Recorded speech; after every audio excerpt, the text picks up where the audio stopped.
సంథాలీ భాష రక్షకుడు, old చికీ script మరియు సంస్కృతి శ్రీ చరణ్ హెంబ్రమ్, పద్మశ్రీ 2026.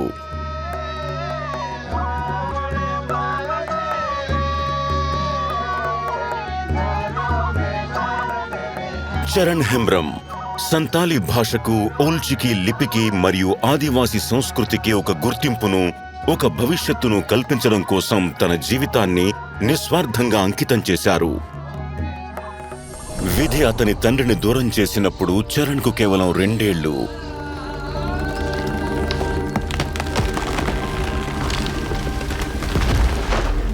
అయినా తన తల్లి సంరక్షణలో అతని బాల్యం సహజంగా సాగింది. మొక్కను చెట్టుగా పెంచడానికి ఒక తోటమాలిలా చిన్న చరణ్కు ఒక గురువు అవసరమయ్యాడు. తన మేనమామ గ్రామంలో ఆ గురువును పొందారు. అక్కడ నేర్చుకున్న ఓల్డ్ చికీ లిపి ఒకనాడు సంతాలీ సమాజం మొత్తానికి స్వరంగా మారబోతోంది. కాలం గడిచింది. ఆయన తన మెట్రికులేషన్ పూర్తి చేశారు. ఒక ఐటీఐలో శిక్షణ పొందారు. ఒక సాధారణ ఉద్యోగం కోసం చూస్తుండగా జీవితం ఒక అనూహ్య మలుపు తిరిగింది. ఒక రైలు ప్రయాణంలో ఆయన తన సర్టిఫికేట్లని పోగొట్టుకున్నారు. దిక్కుతోచని స్థితిలో ఆయన మరోసారి తన గురువు వద్దకు తిరిగి వచ్చాడు.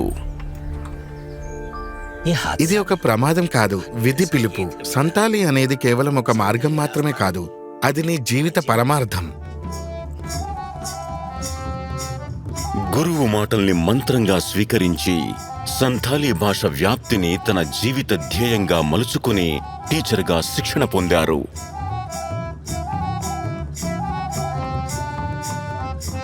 అలా గ్రామాల్లో, స్కూల్స్లో, ఆశ్రమాల్లో, ఒక్కోసారి ఆరుబయట కూడా తన బోధన ప్రారంభమైంది. అడ్డంకులు ఎదురైనా ఆయన ఎప్పుడూ ఆగలేదు. ఒక్కొక్కటిగా వందలాది ఆశ్రా కేంద్రాలలో వేలాది మంది పిల్లలు సంతాలీ విద్యను పొందారు. సంతాలీ భాషకు ఒక కొత్త జీవం పోసుకుంది. తన అవిశ్రాంత కృషి ఫలితంగా ఆయన సంతాలీ సెక్రటరీగా నియమితులయ్యారు. అక్కడ ఆయన వివిధ సంస్థలను ఏకం చేసి ఈ ఆశ్రాలకు గుర్తింపును కల్పించారు. ఒక పాఠ్య ప్రణాళిక రూపుదిద్దుకుంది. తద్వారా సంతాలీ ఒక పాఠ్యాంశంగానే కాక ఒక మంచి కెరియర్కు అర్హతగా కూడా మారింది.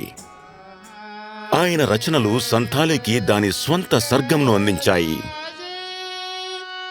ఆయన సంగీతం, నాటకం ఒక సజీవ తత్వరూపంగా మారాయి. సంతాలీ సమాజం మొత్తం అనుసరించగలిగే ఒక లయగా నిలిచాయి. మన భాషను సజీవంగా ఉంచినప్పుడు అది మనల్ని సజీవంగా ఉంచుతుంది.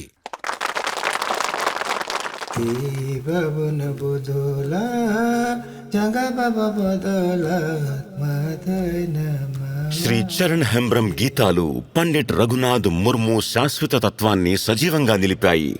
అంతేకాక అవి నేటికి ఆయన ప్రజలకు సంతాలీ జీవన విధానాన్ని నిర్దేశిస్తున్నాయి. శ్రీ చరణ్ హెంబ్రమ్, పద్మశ్రీ 2026. శతకోటి వందనాలు.